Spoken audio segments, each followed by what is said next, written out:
চট্টগ্রামের লোহাগড়াতে আইনজীবী সাইফুল ইসলামের দাফন শেষে ফেরার পথে বৈষম্য বিরোধী ছাত্র আন্দোলনের কেন্দ্রীয় সমন্বয়ক হাসনাত আবদুল্লাহ ও সার্জিস আলমের গাড়িবহরে ট্রাক চাপা দিয়ে হত্যার চেষ্টার অভিযোগ উঠেছে। এ ঘটনায় ওই চালকসহ ট্রাকটিকে আটক করেছে পুলিশ।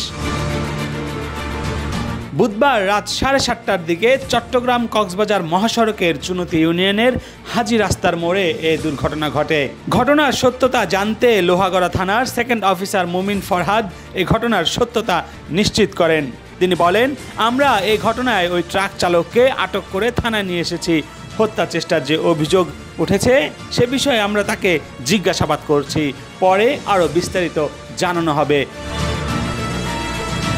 পুলিশের এই কর্মকর্তা আরও বলেন, এই গাড়িতে সমন্বয়ক হাসনাত ও সার্জিস ওনারা ছিলেন, তবে তাদের গাড়িবহর ছিল এটি।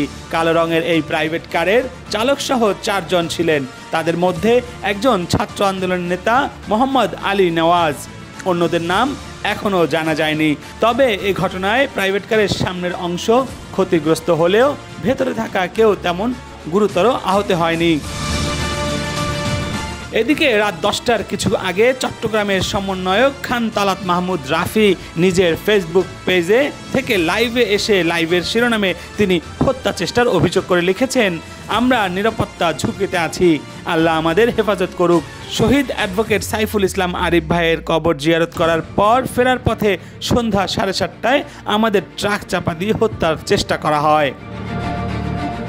এ ঘটনায় এরই মধ্যে বৈষম্য বিরোধী ছাত্র আন্দোলনের নেতারা রাজু ভাস্কর্যে এক বিক্ষোভ সমাবেশের ডাক দিয়েছেন। News hour desk report.